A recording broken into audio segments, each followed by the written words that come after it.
Gold, trusted gold buyers. మీరు తాకట్టు పెట్టిన బంగారాన్ని విడిపించి ఈ రోజు ఉన్న మార్కెట్ ధరకు కొనబడను.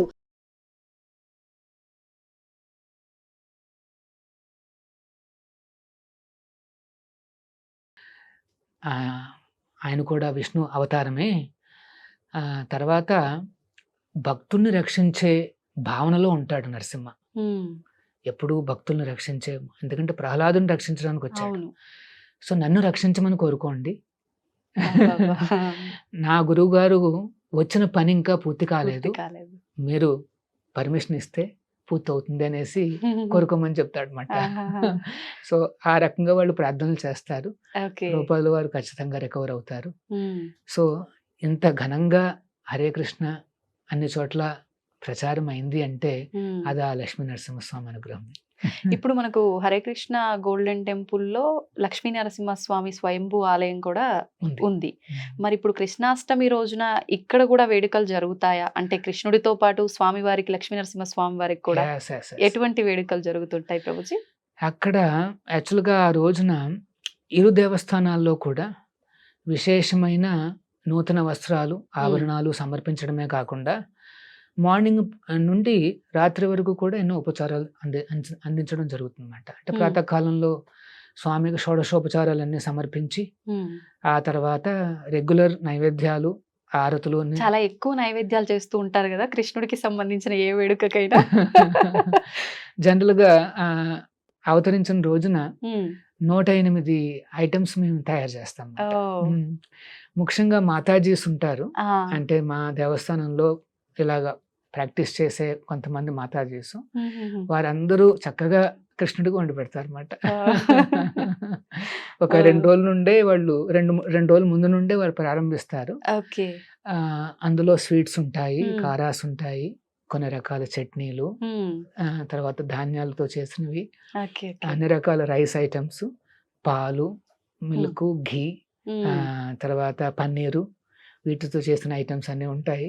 అట్లా ఎన్నో రకాల వెరైటీస్ అన్ని కలిపి 108 వెరైటీస్ మేము సమర్పిస్తాం స్వామికి.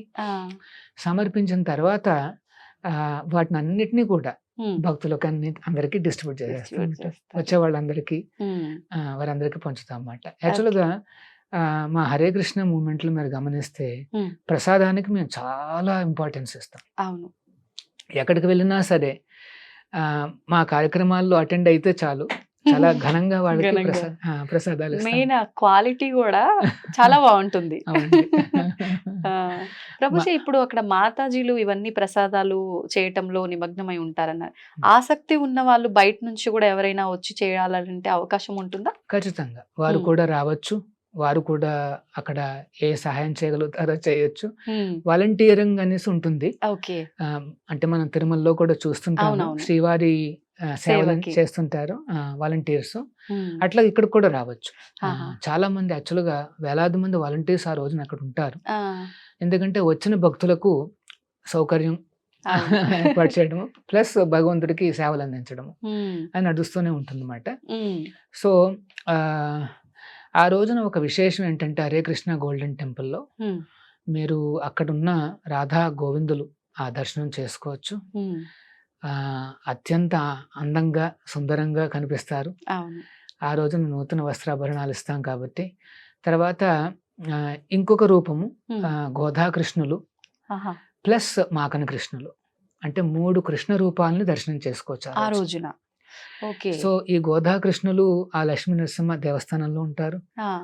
తర్వాత రాధాకృష్ణులు ఇక్కడ ఈ దేవస్థానం ఈ గర్భాలయంలో ఉంటారు, మా గుళ్ళో ఉంటారు. తర్వాత మాకన్ కృష్ణుడు అంటే వెన్నముద్ద పట్టుకుని చిన్ని కృష్ణుడు. ఈ చిన్ని కృష్ణుడు విశేషం ఏమిటంటే వచ్చిన ప్రతి ఒక్కరూ కూడా ఆ చిన్ని కృష్ణుడికి ఉంజల సేవ సమర్పించవచ్చు. అందరికీ అవకాశము. అక్కడేం టికెట్స్ అంటూ ఏమి ఉండవు. అందరూ చక్కగా స్వామికి సేవను సమర్పించి తీర్థ ప్రసాదాలు స్వీకరించి చక్కగా ఆనందంగా ఆ స్వామి అనుగ్రహానికి పాత్రలు కావచ్చు. అందరికీ కూడా అవకాశం ఉందన్నమాట. మీరు అందరూ రావచ్చు. ఓకే ప్రభుజీ, కృష్ణుడు అంటేనే ఆయన లీలలు 1, 2 కాదు, అసలు చెప్పుకుంటూ పోతే ఎన్నో లీలలు. ప్రత్యేకించి ఈ రోజున మనం ఈ పూజలు ఇలాంటివి పార్టిసిపేట్ చేయకపోయినా ఆయనకు సంబంధించిన విషయాలు విన్నా కూడా ఆ తత్వాన్ని అర్థం చేసుకోగలమంటారా? ఎస్. కృష్ణతత్వాన్ని అర్థం చేసుకోవాలి అంటే అత్యంత సులభమైన మార్గం ఏమిటంటే శ్రవణం. హా. కృష్ణుడి గురించి వినాలి. వినటం. కానీ ఎవరి నుండి వినాలి ఉమ్, అది చెప్పారు. అది మనం ఆచార్యుల వారి నుండే వినాలి. ఉమ్, ఎవరైతే ఆ కృష్ణుడి యొక్క అనన్యమైన భక్తిని ఉమ్, ప్రదర్శించారో అట్లాంటి ఆచార్యుల వారి ముఖం నుండి వచ్చే ఆ వాక్యాలను మనం వినాలన్నమాట. ఆహాహా. Okay, so okay. మన అందరం కూడా ప్రభుపాదుల వారి దగ్గర నుండి వింటే, లేకపోతే ఆయన రాసిన పుస్తకాల నుండి గనక మనం చదివితే ఉమ్, వెంటనే కృష్ణతత్వం అనేది తేలిగ్గా అర్థమవుతుంది. ఓకే. వేదేషు దుర్లభం అన్నారు. యాక్చువల్గా వేదాలలో కృష్ణతత్వం అనేది చాలా దుర్లభం. ఉమ్, మనం చదువుకుంటే ఏం అర్థం కాదు. అర్థం కాదు. కానీ అదుర్లభం ఆత్మభక్త. అంటే ఆత్మభక్తుడు అంటే తన సొంత భక్తుడు ఆయన దగ్గర నుండి వింటే మాత్రం అదుర్లభం, వెంటనే తేలికైపోతుంది. Okay, okay. అంటే ఈ రోజున కోట్లాది మంది కృష్ణతత్వాన్ని అర్థం చేసుకుని ఉమ్, ఆయన భక్తులు అయ్యారు అంటే దానికి కారణం ఏంటంటే అదుర్లభం ఆత్మభక్త. ప్రభుపాదుల వారి ఆయన కరుణ ద్వారానే జరిగిందన్నమాట. ఉమ్, సో విశ్వగురువులైన ఈ ప్రభుపాదుల వారిని మనం ఆశ్రయిస్తే వెంటనే కృష్ణతత్వం అనేది చాలా తేలిగ్గా లభిస్తుంది. ఉమ్. మన జీవితంలో పెద్ద చక్కటి ట్రాన్స్ఫర్మేషన్స్ వస్తాయి.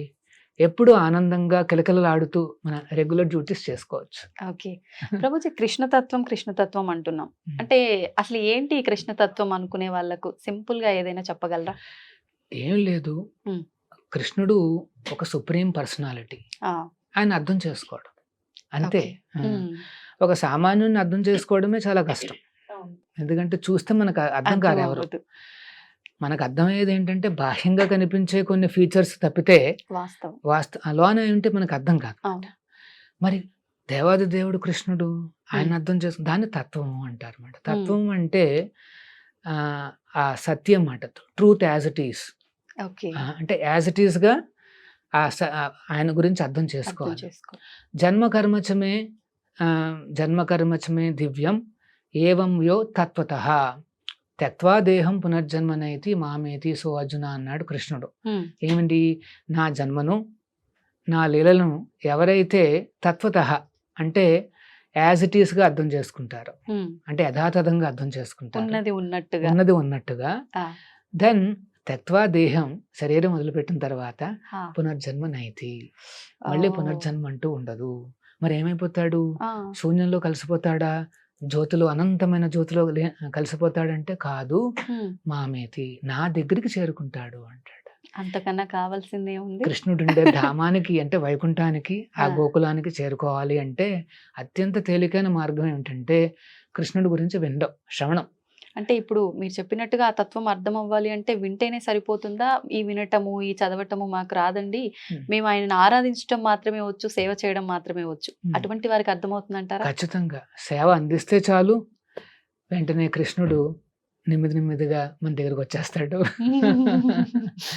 ఒక రోజున చైతన్య మహాప్రభుల వారు అంటే సాక్షాత్తు కృష్ణుడి యొక్క భక్తావతారం అని మేము నమ్ముతాం మాట. సో శ్రీ చైతన్య మహాప్రభుల వారు ఒకసారి శ్రీరంగం వెళ్తారు. ఓకే. వెళ్ళినప్పుడు అక్కడ ఒక బ్రాహ్మణుడు ఉంటాడు. భగవద్గీతని చేతిలో పెట్టుకుని కళ్ళ కాస్త నీళ్ళు వస్తూ కనిపిస్తాడు అనమాట. భగవద్గీత చూస్తాడనమాట. చైతన్య మహాప్రభుల వారు చూస్తే ఆయన భగవద్గీత ఉల్టాగా పట్టుకుని ఉంటాడు. కానీ కళ్ళమ్మట ఏదో నీళ్లు కనిపిస్తున్నాయి. ఏంటండి బ్రాహ్మణులు మీరు ఇట్లాగా ఏం చేస్తున్నారు మీరు అని అడుగుతారు అనమాట. అంటే ఏం లేదు, మా గురువులు నన్ను భగవద్గీత చదవమన్నారు, నాకేమో ఒక ముక్క చదవడం రాదు, నాకు చదువు లేదు, ఎటువంటిది ఏది లేదు, మా గురువుకి ఇవన్నీ తెలుసు, అయినప్పటికీ చదవమన్నారు. సో నేను పుస్తకం తీసుకుని రోజు కాస్త అటు ఇటు తిప్పుతూ ఉంటాను, నాకు ఇందులో ఏం అర్థం కావట్లేదు. మరి సరే, మరి కళ్ళమ్మట నీళ్ళు ఏమిటి అని అడుగుతాడు అనమాట. అడిగితే అప్పుడు అంటాడు, ఎప్పుడైతే నేను ఈ పుస్తకం చూస్తానో వెంటనే నాకు ఆ కృష్ణుడు గుర్తుకొస్తాడు. ఆ కృష్ణుడు తన భక్తుడైన అర్జునుడి యొక్క రథానికి సారథ్యం వహించాడు, తన భక్తుడికే సారథ్యం వహించాడు. ఇప్పుడు చూడండి, మన నార్మల్ లోకంలో ఓనర్ వెనకాల కూర్చుంటాడు కారులో, డ్రైవర్ ముందు కూర్చుంటాడు. ఇక్కడ కృష్ణుడు ఆయన ఆయన ఓనరు, అవును. కానీ ఆయన డ్రైవర్ అవుతాడు. అవుతాడు. వెనకాల అర్జునుని కూర్చోబెట్టాడు. అది గుర్తుపెట్టుకుని ఈ బ్రాహ్మణుడు ఎంతో ఆనందాన్ని పొందుతుంటాడు అన్నమాట. అప్పుడు చైతన్య మహాప్రభులు వారు అంటారు, నాయన భగవద్గీత చదివిన తర్వాత వచ్చే ఆ ఎఫెక్ట్ ఏంటంటే ఇదే, ఆ భగవంతుడి మీద ఆప్యాయత, ఆనందము, నీకు అది ఆల్రెడీ నీకు లభించింది, నీ భగవద్గీత చదువు అనేది సాఫల్యమైంది నైనా అని చెప్తాడు. ఆశ్చర్యపోతాడు మాట ఆ బ్రాహ్మణుడు. లేదు నేనేం చదవలేదు అంటే, లేదు నేను చదివిన తర్వాత కూడా రాని ఆ భావన నీకు అర్థమైపోయింది. సో మనకు నిజంగా కావాల్సింది ఏంటంటే ఆ కృష్ణుడి మీద ఆప్యాయత, ఆ భావన పెంచుకోవడం అన్నమాట. అలా పెంచుకున్నవాడు ఈ వేదాంతుల కంటే గొప్పవాడు. అన్ని వేదాలు చదివి హృదయం కఠినంగా మారిపోవడం కంటే దేవుడున్నాడు, ఆ కృష్ణుడు ఉన్నాడు అని ఆనందపడిపోయే వాళ్ళు ఇంకా ఎక్కువ మంది ఉంటారు. అవును. సో అందుకనే మనం స్వామికి సేవలు అందిస్తూ ఉంటే చాలు, ఆయన ప్రీతిని మనం పొందగలిగితే చాలు, వెంటనే మనలో ఆ భావనలనే పెరుగుతూ వస్తుంటాయన్నమాట. స్వామి పట్ల ఆకర్షణ పెరుగుతుందన్నమాట. ఎప్పుడైతే ఆ రకంగా ఆకర్షితం అవుతాడో, అందుకనే కృష్ణుడికి పేరు ఏంటంటే సర్వాకర్షకుడు అని పేరు మాట. కృష్ణ అంటే అర్థం అందరినీ ఆకర్షిస్తాడు. ఫ్యామిలీస్ కావచ్చు, లేకపోతే యంగ్స్టర్స్ కావచ్చు, చిన్నపిల్లలు కావచ్చు, ఎవరైనా కావచ్చు. ఒక్కసారి మొదలు పెట్టారు కృష్ణుడికి సంబంధించింది వినటమో చూడటమో అంటే డైవర్ట్ అవ్వలేరు అనమాట.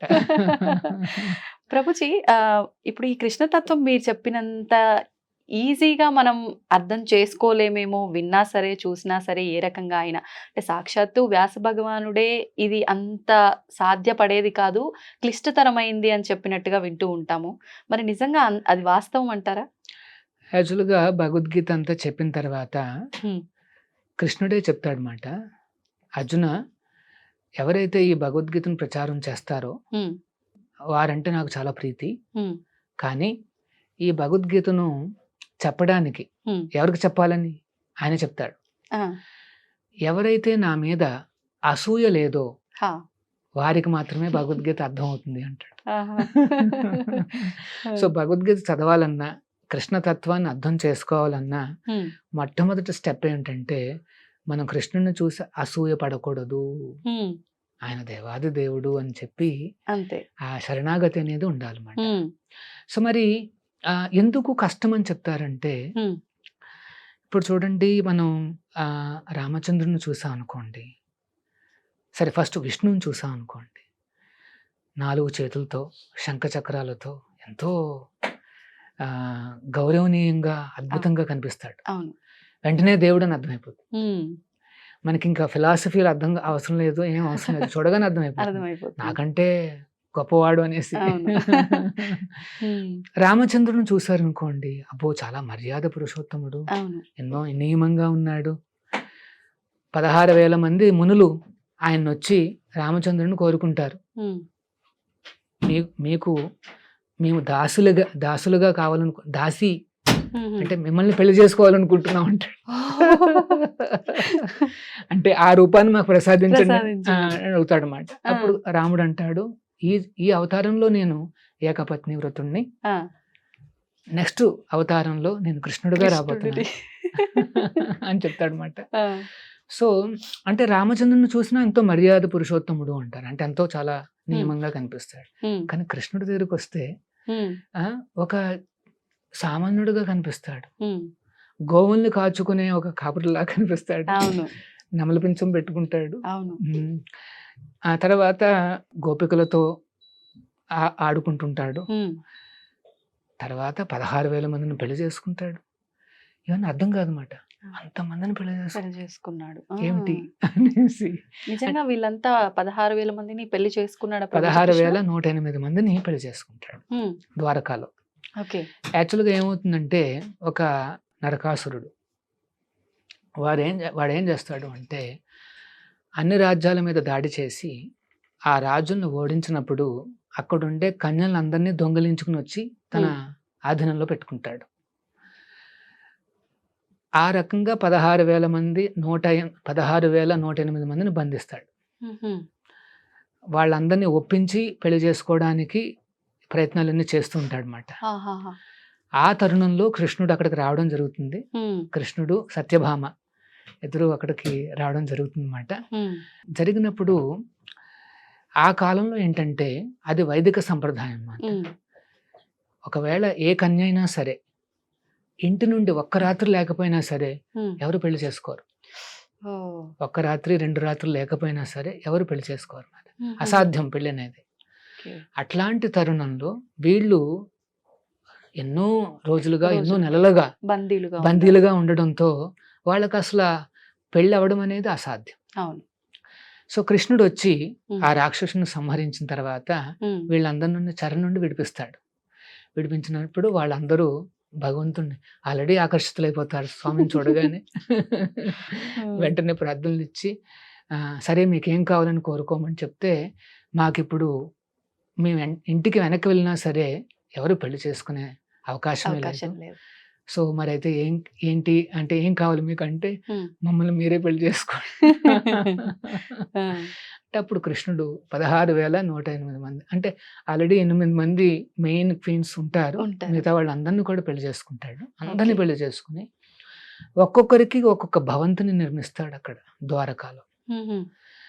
అంతేకాదు 16,108 రూపాలుగా తను కూడా ఎక్స్పాండ్ అవుతాడు. ఒక్కొక్క భార్యతో ఒక్కొక్క రూపం నివసిస్తుందన్నమాట. అంతమంది కృష్ణులుగా తను విభజన జరిగి తను ఒక్కొక్కరితో నివసించడం ప్రారంభిస్తాడు అనమాట. అంటే మానవులు ఒకవేళ ఎక్కువ మందిని పెళ్లి చేసుకున్నా వాడు ఒక్కొక్క రోజు ఒక్కొక్క ఇంటికి వెళ్ళగలుగుతాడు, వెళ్ళాల్సిందే అంతే. కానీ భగవంతుడు అట్లా కాదు, తను ఎక్స్పాండ్ అవుతాడు. సర్వాంతర్యామి అంతటా ఉంటాడు అన్నట్టు అంత అన్ని చోట్ల అన్ని గృహాల్లో కూడా ఆయన కృష్ణుడిగా అవతరించి అక్కడ ఉన్నాడు అనమాట. ప్రతి హృదయంలోనూ ఆయన ఎక్స్పాండ్ అయ్యి ఉండగలిగిన వాడు ఒక 16,000 మందికి అంత తొందర ఏముంది. మన ఏమిటంటారు, మానవ హృదయంలోనూ ఉన్నాడు పరమాత్మ రూపంలో, ఒక చిన్న మస్కిటోలో కూడా ఉన్నాడు. ఏదన్నా జీవి కదులుతోంది అంటే ఆ జీవిలో ఆత్మ ఉంది, పరమాత్ముడు ఉన్నాడు. అంటే చలనం ఉన్న ప్రతి దాంట్లో పరమాత్మ ఉన్నాడు అనుకోవచ్చా? అంటే ప్రతి జీవిలో కూడా చలనం ఉన్నా చలనం లేకపోయినా ఉన్నారన్నమాట. చలనం లేనివి ఏమిటి, చరాచర సృష్టి అంటారు కదా. అచర అంటే వృక్షాలు, అవును, వృక్షాల్లో కూడా ఆ స్వామి ఉన్నాడు అనమాట. సో అంటే పరమాత్ముడు ఉన్నాడు కనుకనే మనం కొంత ఆ యాక్టివిటీని చూస్తాం అన్నమాట. పళ్ళు రావడము, పుష్పాలు రావడము అట్లనే గమనిస్తుంటాం. అంటే ఎక్కడైతే ఇట్లాంటి ఆ గ్రోత్, ఆ కాన్షియస్నెస్, జీవం ఉందో వాటన్నిటిలోనూ ఆ పరమాత్ముడు కూడా జీవితో పాటుగా నివసిస్తాడు. జీవి వేరు, పరమాత్ముడు వేరు, ఆత్మ వేరు, పరమాత్మ వేరు. ఏంటి ప్రభుజీ వ్యత్యాసం ఏంటి? ఆత్మ అంటే 2వ చాప్టర్లో కృష్ణుడు ఈ సీక్రెట్ చెప్తాడనమాట. ఏమని, అర్జున నువ్వు ఇంత విషాదం పొందుతున్నావే, నువ్వు శరీరం కోసం విషాదం పొందుతున్నావు నాయన, కానీ మనం అందరం కూడా ఈ శరీరాలం కాదు, ఆత్మస్వరూపులం అంటాడనమాట. దేహినో యస్మిన్ యథా దేహే కౌమారం యవ్వనం జరా తథా దేహాంతర ప్రాప్తి ధీరస్తత్ర మోహ్యతి అని చెప్పి, ఈ జన్మలో మనం ఎన్నో శరీరాలు మార్చుకున్నాము, కానీ ఆత్మ మాత్రం మారదు. ఒకవేళ మనం ఈ శరీరాన్ని వదిలిపెడితే ఆత్మ ఇంకొక శరీరంలోకి ప్రవేశిస్తుందని చెప్తాడనమాట. అంటే ఇప్పుడు ఉదాహరణకి మనకి రీసెంట్గా ఒక పెద్ద యాక్సిడెంట్ జరిగింది, ఎయిర్ ఇండియా కదా. చాలా దురదృష్టకరమైన విషయం అది. ఆ బోర్డులో అంటే ఆ ఫ్లైట్లో ఉన్న అందరూ కూడా చనిపోయారు, ఒక్కడెవరో బతికారు. ఇంకొక ఆమె మిస్ అయిపోయింది, కాస్త లేటుగా వచ్చి ఆవిడ మిస్ అయిపోయింది, తప్పితే మిగతా వారందరూ చనిపోయారు. ఇప్పుడు ప్రశ్న ఏమిటంటే వారందరూ ఏమయ్యారు? భగవద్గీత ఘంటాపదంగా ఏం చెప్తుందంటే వారందరూ ఆల్రెడీ ఎక్కడో జన్మ తీసుకున్నారు. ఇప్పటికి ఆల్రెడీ జన్మించేశారు. ఏ కుటుంబాల్లో పుట్టారు, ఎక్కడ జన్మించారు అన్న విషయాలు కూడా యాక్చువల్గా శాస్త్రం బాగా చదివిన వాళ్ళకి అర్థమవుతుంది. అది ఇంకొక సైన్స్ మాట. ఈ కాలంలో కొద్దిగా అట్లాంటివి కఠినం అన్నమాట. కానీ ఖచ్చితంగా వారు ఆల్రెడీ జన్మించారు. ఏవో కుటుంబాల్లో వాళ్ళు ఆల్రెడీ 1 month 2 month అది ఎప్పుడు క్రాష్ జరిగిందో తెలియదు, అంటే ఆ. నాకు గుర్తులేదు. 2-3 months పైన అయింది. ఆల్రెడీ ఒక 2 months వాళ్ళకి ఆల్రెడీ అంటే జన్మించి ఉండడం అంటే ఆల్రెడీ వాళ్ళు గర్భంలోకి ప్రవేశించారు. ఓకే.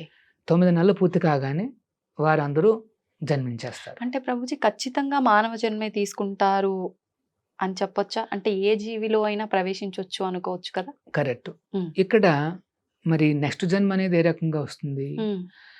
అది ఈ జన్మలో చేసుకున్న పాపపుణ్యాల కలయిక. ఉమ్. ఈ కలయిక ప్రకారము మనిషి రూపం రావచ్చు, లేకపోతే ఇంకొక ఇంకో రూపం రూపమే. రావచ్చు.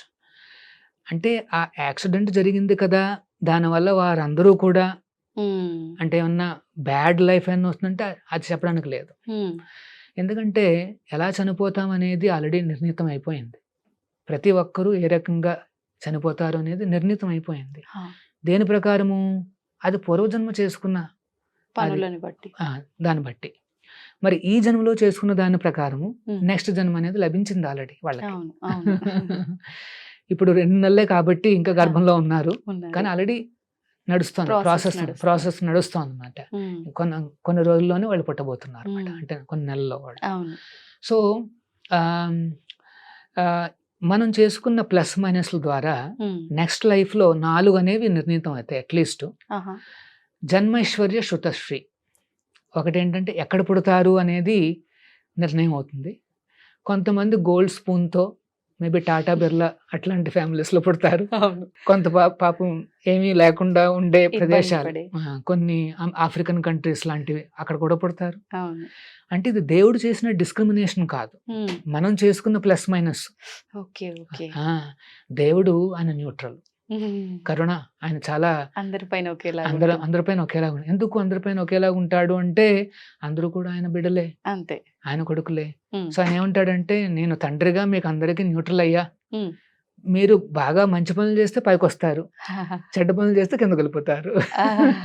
ప్రభుజీ ఇప్పుడు అందరూ ఆయన బిడ్డలే, మరి అందరూ ఆయన బిడ్డలైనప్పుడు ఎన్నెన్నో అరాచకాలు, దుర్మార్గాలు, ఒకడేమో చాలా మంచివాడు అవుతాడు, ఒకడేమో చాలా దుర్మార్గుడు అవుతాడు. అవును. మరి మన తల్లి అయితే మనని ఖచ్చితంగా తప్పు చేస్తే మందలించి సరి చేస్తుంది. మరి భగవంతుడు సరి చేసే ప్రయత్నం చేస్తున్నాడా అంటే ఏం చెప్తారు? ఖచ్చితంగా చేస్తాడు. ఒకవేళ ఎవరైనా బాగా భయానకమైన రాక్షసుడు అయిపోతే స్వయంగా వచ్చి వాడిని చంపడం కూడా చేస్తుంటాడు స్వామి. ఓ, ఈ కలికాలంలో సాధ్యపడుతుందంటారా? అంటే ఈ కలికాలంలో ఒక సమస్య ఏంటంటే పూర్వకాలంలో అయితే ఇట్లాంటి రాక్షసులను చూసాం. హా. అంటే హిరణ్యకశిపుడు, హిరణ్యాక్షుడు అని మనం చూసాం. అవును ప్రభుజీ. మరి కలియుగంలో ఒక విశేషం ఏంటంటే ఆ. ప్రతి ఒక్కళ్ళలోనూ ఆ రాక్షస గుణాలు ఉన్నాయి. దైవ గుణాలు కొద్దిగా, అంతే. రాక్షస గుణాలు కూడా ఉంటాయన్నమాట. అంటే నిన్నటి వరకు బాగానే ఉన్నాడు కదరా, ఈ రోజు ఏంటి ఇంత భయానకంగా ఉన్నాడు అని అనిపిస్తుంది అప్పుడప్పుడు. అన్ని షేడ్స్ చూపిస్తారు. ఎగ్జాక్ట్లీ. సో మరి స్వామి చంపాలంటే ఇంకా అందరినీ చంపేయాలి, అంతే. అట్లా కాదు. అందుకనే ఉమ్. ఈ కలియుగంలో భగవంతుడు అవతరించిన అవతారం ఏంటంటే నేను చెప్పినట్టు శ్రీ చైతన్య మహాప్రభు అన్నమాట. ఉమ్. వీరిని మనం అర్థం చేసుకోవాలి. గౌరనితాయిని ఉమ్. స్వయంగా వెస్ట్ బెంగాల్లో అవతరించారు. మీరు అనొచ్చు మరి ఈ అవతారానికి మరి ఏమన్నా శాస్త్ర ఉక్తం ఏమన్నా ఉందా అంటే ఆ. శ్రీమద్ భాగవతం చెప్తోంది, ఆ. ఎన్నో పురాణాలు చెప్తున్నాయి. ఏమని? ఏమని?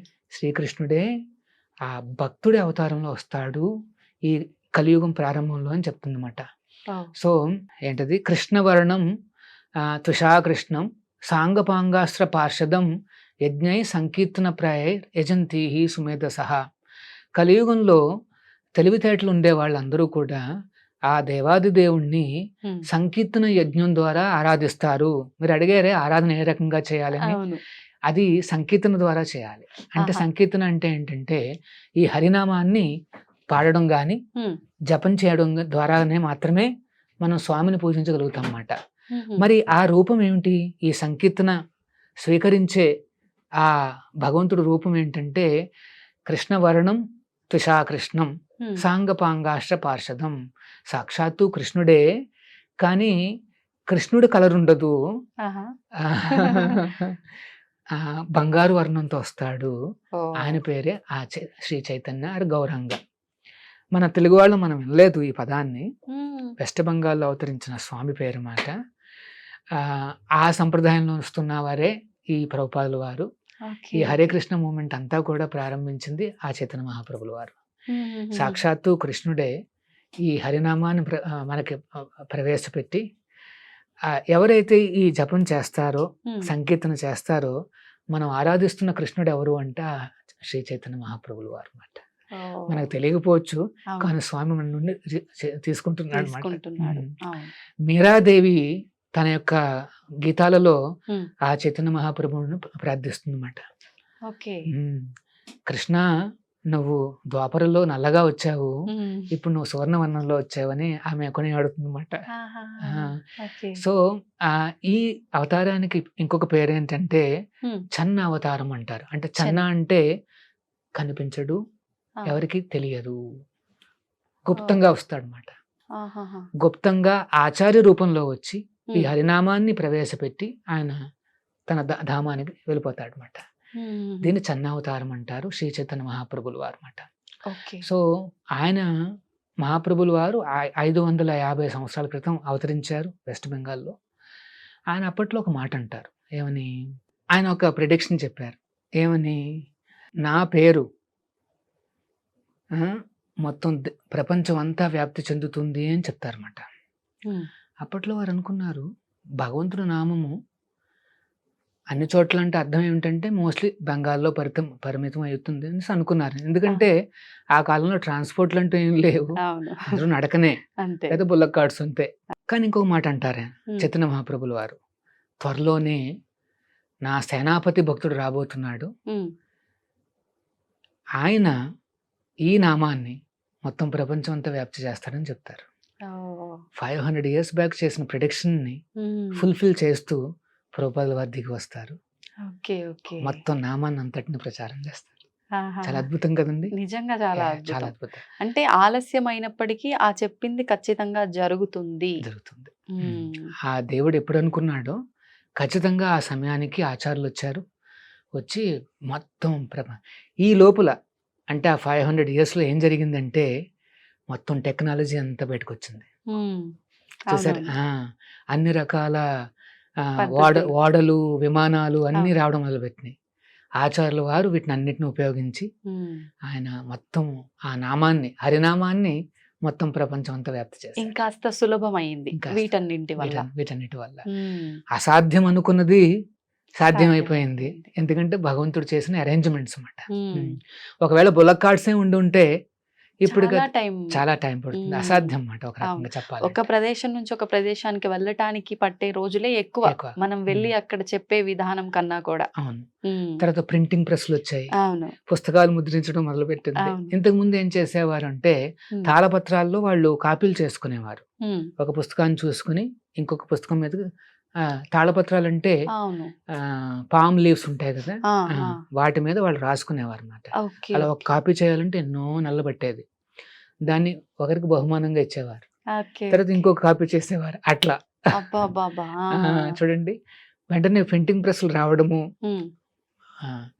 మరి ఇప్పటి వరకు ప్రభుపాదుల వారి పుస్తకాలు ఎన్ని ప్రచురితమే అంటే ఎన్ని రకాలుగా మేము డిస్ట్రిబ్యూట్ చేసాం, ఎంత వితరణ జరిగిందని ఆలోచిస్తే ఆ భగవద్గీత దానికి సంబంధించిన పుస్తకాలన్నీ కలిపితే ఆల్మోస్ట్ 55 కోట్లు కాపీలు మొత్తం ప్రపంచంలో అందరూ తీసుకున్న, అంతమంది తీసుకున్నారు. 55 crore పుస్తకాలు. ఎంత కాలంలో ప్రభుజీ ఇదంతా? ఇది లాస్ట్ 45 years లో చేసాము ఇది. మేము సాధారణంగా ఏదైనా పుస్తకం ఇస్తే అట్లీస్ట్ ఆ ప్రింటింగ్ కాస్ట్ అని వెనక్కి తీసుకుంటాం. అంటే డబ్బులు ఇచ్చే కొనుక్కున్నారు, ఎంతో కొంత చదువుతారు. ఉచితంగా ఇస్తే దాన్ని పల్లీలు పెట్టుకోవడానికి వాడుకుంటారు, వాల్యూ ఉండదండి. మనకే వాల్యూ లేకపోతే వాళ్ళకి వాల్యూ ఎలా ఉంటుంది? సో అందుకనే ప్రభుపాదుల వారు ఆ రకంగా ఈ మోడర్న్ టెక్నాలజీని ఉపయోగించుకుని, సాధారణంగా ఆధ్యాత్మికత అంటే అన్నిటి నుండి కాస్త దూరంగా, టెక్నాలజీలు వాడకూడదు, ఇట్లాంటి వసతులు ఉండకూడదు, తపస్సులు అంటే కఠినంగా ఉండాలని కాదు. అది కాదు నిజమైన ఏంటో వైరాగ్యం అంటే. ప్రభుపాదుల వారు ఏమనేవారంటే మన వైరాగ్యం ఏమిటంటే యుక్త వైరాగ్యము అనేవారు. ఏంటి యుక్త అంటే తెలివిగా తెలివైన వైరాగ్యం. మ్మ్. ఏంటి తెలివి అంటే ఆ, ఈ లోకంలో కనిపించిన టెక్నాలజీస్, ఈ వసతులన్నీ కూడా మరి ఆ కృష్ణుడు ఇచ్చినవే కదా! మరి ఆయన సేవకు వాడుకోవడంలో తప్పే ఉంది? మ్మ్. అవునవును, ఓనర్‌కి సంబంధించినవి ఆ ఓనర్‌కి వెనక్కి ఇవ్వడంలో తప్పే ఉంది? అంతే కదా. ఇప్పుడు ఇక్కడ ఈ రూమ్‌లో చాలా ఉన్నాయి. అవును. ఇవి మళ్ళీ ఓనర్‌కే మనం ఇచ్చేసాం అనుకోండి ఆయనకి. మ్మ్. అందులో తప్పే ఉంది? అంతే ఆ! కదా. సో, అందుకనే వైరాగ్యము అంటే అయ్యో! ఇది నాది కాదని దూరం దూరం వెళ్ళడం కాదు. మ్మ్. దాన్ని తీసుకుని ఓనర్‌కి ఇవ్వడము. మ్మ్. ఇప్పుడు మీరన్నట్టుగా ఈ వైరాగ్యం అనేది కూడా రకరకాల సందర్భాల్లో రకరకాల పరిస్థితులను బట్టి ఉంటుంది. భక్తిలో వైరాగ్యం ద్వారా వచ్చే భక్తి కూడా ఉంటుందంటారు. నిజంగా ఇలా వైరాగ్యం ద్వారా వచ్చే భక్తి విషయానికి వస్తే ఇది శాశ్వతం అనుకోవచ్చా ప్రభుజీ? ఇది ఖచ్చితంగా శాశ్వతము. మ్మ్.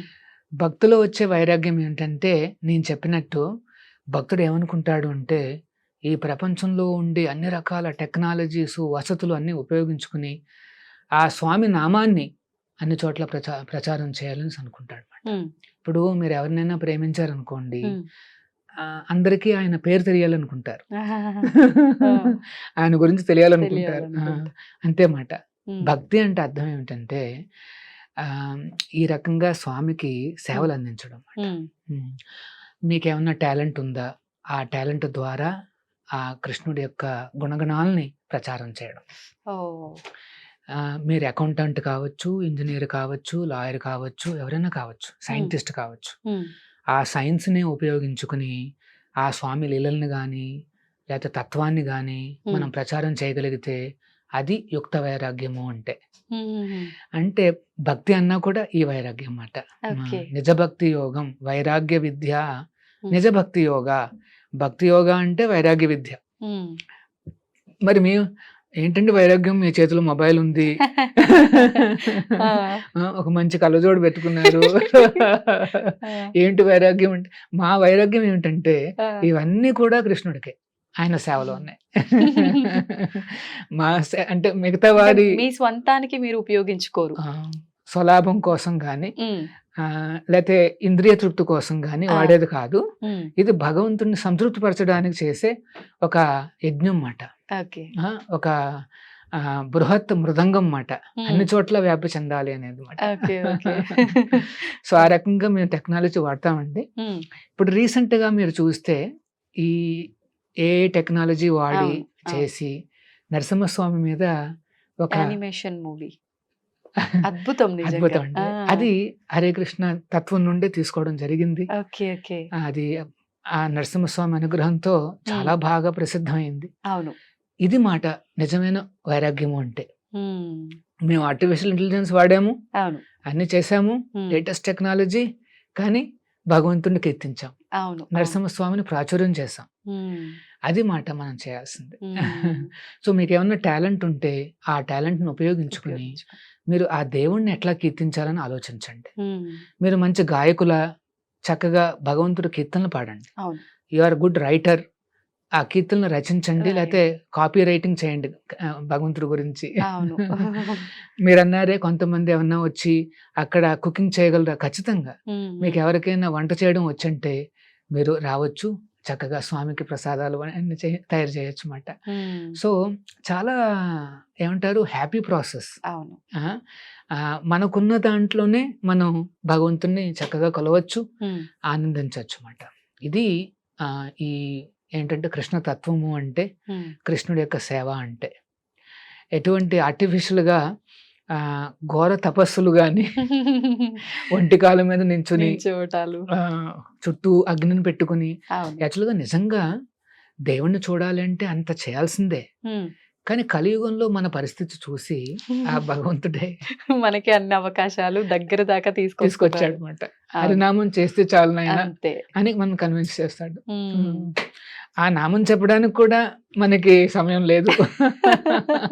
అంటే సమయం లేదు అనే దానికన్నా తెలియకపోవడం కొంత, తెలిసిన ట్రస్ట్ చెయ్యొచ్చా చెయ్యకపోవచ్చు, చేయకూడదా అనే ఒక క్వశ్చన్ మార్క్ ఒకటి, ఇవన్నీ కూడా ఉన్నాయేమో ప్రభుజీ. కరెక్ట్. అందుకనే ఈ ప్రచారం అనేది చాలా ఇంపార్టెంట్. ఆ.